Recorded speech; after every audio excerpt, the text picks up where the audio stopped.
Okay, let's do a little sound check. Good morning, everyone. I'm assuming everybody can hear me. Or good afternoon, I think, as of 5 minutes ago. My name is Fahri Diner. I am the founder and CEO of Plume, and in fact, very honored to be here today with His Royal Highness, His Excellencies. It's a wonderful event, and I feel quite thankful to be here. I'm going to change the conversation a little bit. We talked about energy and energy independence, deep cyber security. I want to perhaps have a little bit of a more abstract conversation. This is the concept, and I'd like to introduce this concept of the space in between. And it relates to connectivity and human experiences in our everyday lives. So I admit that it's perhaps a little abstract, but I'll give you the final answer from the beginning. So if you don't want to listen to the conversation, to the presentation, the answer is all about you. So let me start here. I'd like to start by reviewing the needs of the modern consumer.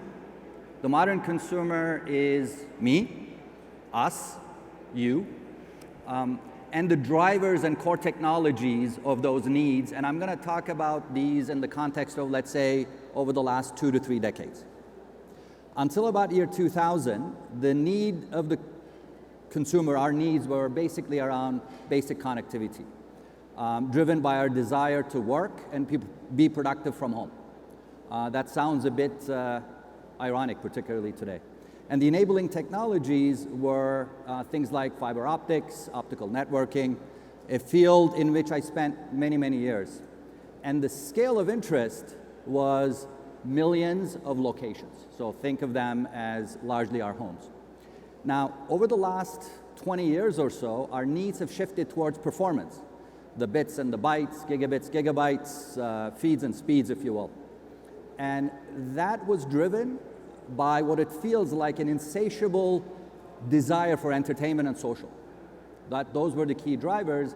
And then with the advent and introduction of mobile broadband technologies and things like IP protocol, the scale of interest grew from millions of locations to billions of people.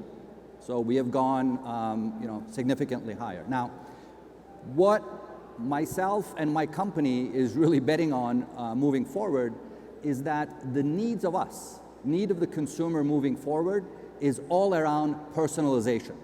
It's around these cross-device experiences, and it's driven by complexity. Complexity that's introduced by the ever-increasing number of devices, these IoT gadgets that are hitting our homes. Some people call it the IoT tsunami. Now, what's most significant here are two things. Now we move from a scale of billions of people to trillions of things. And the enabling technologies have changed. It's no longer the bits and bytes. It's things like Wi-Fi in the unlicensed spectrum, cloud, massive data, machine learning, artificial intelligence, AI. And speaking of AI, this begs a simple question. Everybody's talking about AI these days. Now, in our minds, in this context, here's the question. Should machines control or even drive human behavior? Or should humans, we, drive how machines learn and adapt to our behaviors?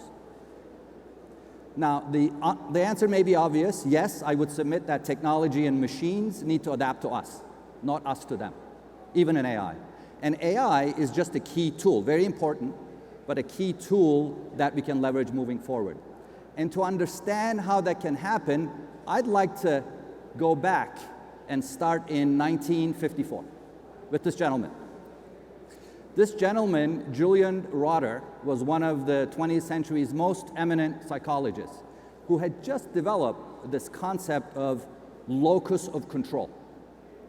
And 68 years later or so today, the ways that it applies to our lives and experiences continue to grow and grow. He argued that the locus of control reflected in how we connect with each other, to ourselves, to our environment, to information. So taking a clue from that information piece in order to create a new form of connection, I submit that we must consider this locus of control in the technological advances of the coming decades. So this is what he meant.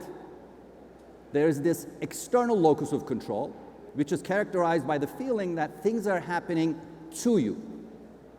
When we think about connectivity, this makes a lot of sense, because a decade ago, incredible things were possible, and we were excited about the future. The smart devices were just about to hit our homes. We were promised that the world would come to us and simplify things.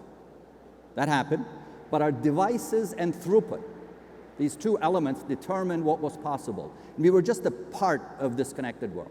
So taking it one step further, a decade later, what we thought was incredible back in 2012, let's say about 10 years ago, looks primitive right now.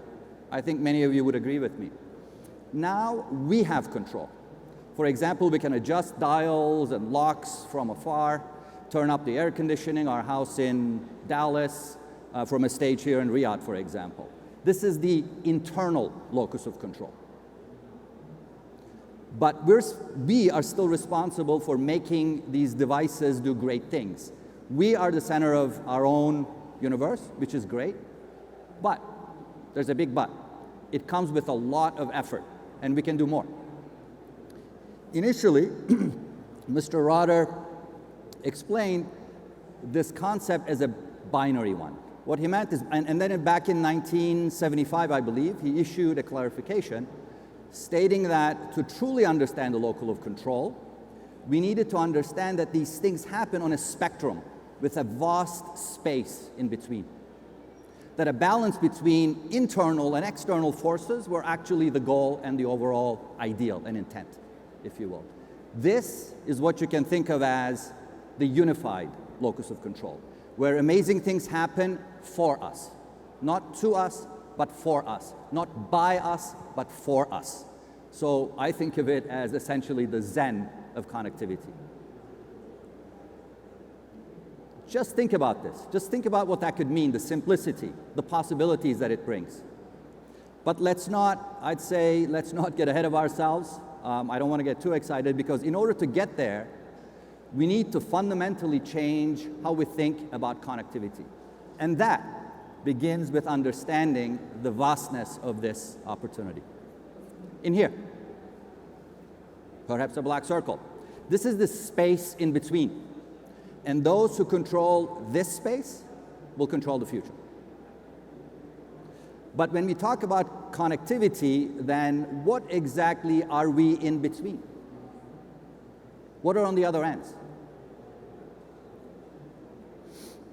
Well, since the beginning, when we thought about a connected universe, let's say, we thought about two finite points in a line. On one side, we had these, let's say, interfaces. Think of them as iPhones, apps, I don't know, smart cars, appliances, thermostat, and so on. These are terminals, the endpoints. It's a fixed endpoint, and they take pretty serious R&D to manufacture and evolve. On the other side, we have utilities. You can think of them as the infrastructure, if you will. Fiber optic cables, switches, routers, the internet, all obsessed with achieving scale. They are, I would submit, commoditized, and one could argue that they evolve somewhat slower because they're infrastructural. Lots of hardware involved. But in the space between, we have a furiously growing opportunity, is what I would submit. We've come so far. These kind of numbers would have been unthinkable just a decade ago in terms of number of connected devices, average speeds of the internet around the globe, etc. And by 2030, the number of connected devices is apparently set to be about to reach 125 billion. I personally don't believe it. I think it's a way too conservative a figure. In the same year, people say, that the average internet connection will deliver 1.5 gigs, at least in the US. I would submit that's also likely quite conservative. Everything, I would submit to you, is revolving at warp speed, but at the end of the day, none of it really matters. Not if we continue to only obsess over and inflate the size of these endpoints and fail to optimize the space in between. That is where the opportunity is. Because the space in between is where a future for you happens. Where the things that you want to happen effortlessly. They happen automatically with minimum input, but maximum personal control. And your participation improves the experience of others, and theirs improves yours. It's how a future exists where your data works for you, instead of making those who capture it rich. You know what I'm talking about. That is the unified locus of control. And here's what I'm talking about. Has anyone ever thought about what your personal data is worth? I didn't. But apparently, your personal data is worth between $2,000 to $3,000 per year, making the lifetime value of about if you do the math, about $182,500. That's a pretty staggering number, I would admit. And you're probably wondering, well, if that's the case, if that's true, shouldn't I share in that profit? By the way, that was not the experience this guy, Federico Zanier from the New York University, an IT professional, found out. He decided to carefully track and sell month of his personal data. Apparently, he was expecting to net around $500, but ended up getting paid exactly $2,733. So making the lifetime value, if you use those figures and do the math, of the data of $2,394,108. That's just the math. Of course, we're not thinking about inflation or the fact that Federico is a mid-level IT guy versus, let's say, a CEO or CMO of a tech company. So, I want to ask, again, a number of elemental questions. Why is the number you see on the screen what they think of you? And if that's what they think of you, how private and secure is data? Really, think about it. If they think of you as like that, as a number, shouldn't we have a say? Wouldn't it be nice if your data was being used to improve your experience? These are the fundamental questions. And why does there have to be an us and them? When there's a massive profit and opportunity in making the in-between work for all of us, unifying the data to elevate personal experiences. You might be asking, okay, all right, so Fahri, how does that happen? How the data created in this space between can elevate our personal experiences in the connected universe. We, in my company at Bloom, we thought about it. And we came up with the 3 Ps. Let's talk about them. First is personalization. It's predictive, it's contextual, and it's convenient. Another is protection, which means privacy, security, and control of your data. And the third P is possibility, freedom and shared experiences. In the space between, things happen for you. In some cases, they happen simply because you desire and you ask. In other cases, your needs are anticipated because the universe understands the context and intent. It understands you, predicts what you want, and makes it happen on your terms with minimal effort because you own the space in between. And even better, the aggregated knowledge you contribute by participating actually moves everyone forward. That's the world that we are envisioning. But that's what we're envisioning. That's not the current reality. And it won't be until new rules of engagement are rewritten, or new rules of engagement are written. We believe we've done that. For connectivity in the next century to work for and benefit everyone, our experiences must be driven by these 3 Ps: personalization, protection, and possibility. And here's how. We use massive data. It's driven by new human goals.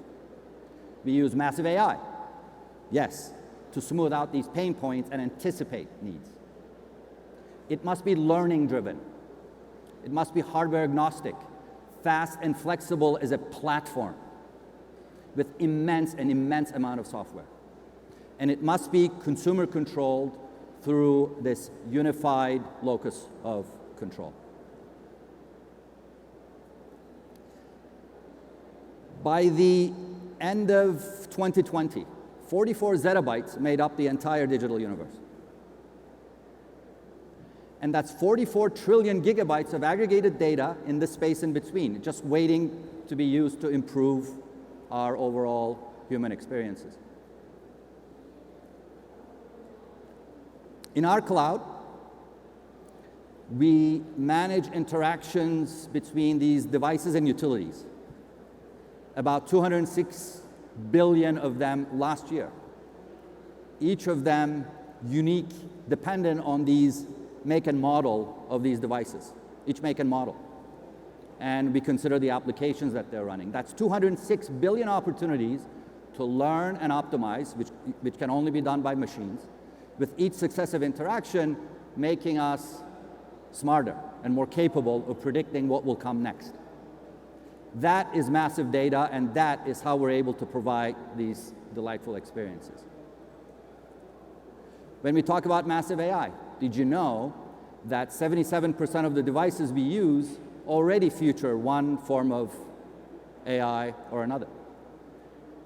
A typical home, for instance, we do this every day, requires more than 72 intelligent interactions between devices and utilities every day to ensure everything is properly connected, just to ensure proper connectivity. And that number will grow predictably the more we participate, but only if AI is used, as I mentioned, to smooth out these data points and anticipate our needs. On the device side of the equation, we see over 29,000 distinct makes and models of devices, and that number grows about 38% a year based on our experience. Detecting virus or malware infections requires learning the details of roughly 12 behavioral traits for every device type. So if you multiply, do the math, that's a total of 348,000 traits that need to be learned quickly.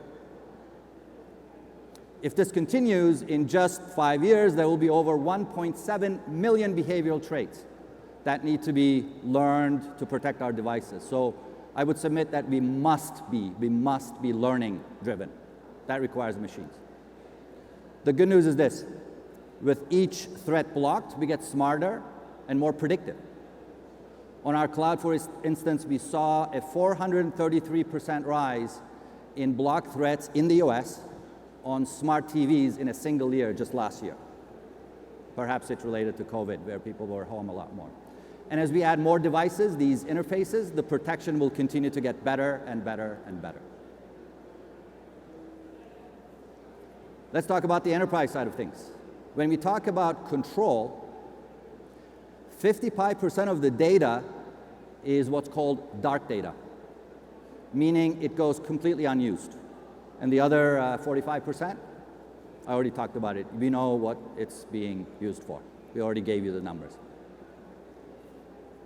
Now, the space in between is where we have the ability to get smarter and more predictive, merging the data and potential of these devices and utilities to create spectacular experiences.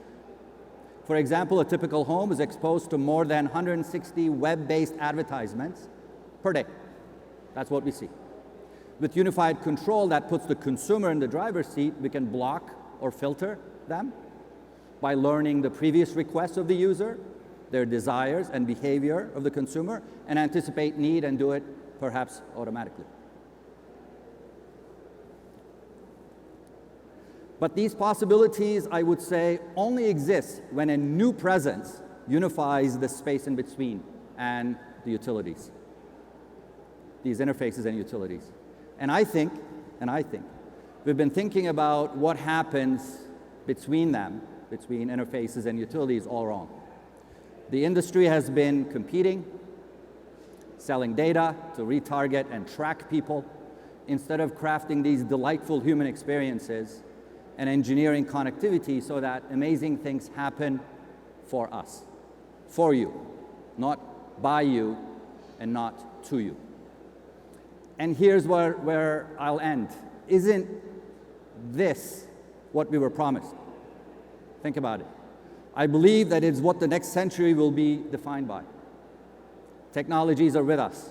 And we, in my company, have been working to elevate these human experiences and write the new rules of engagement, as I mentioned, so that you can witness every node in the network made for you, by you, cooperating and opening doors, and being agnostic to devices. Because your universe knows more about you specifically and allows your experience to harmoniously evolve for everyone on the planet. Thank you very much.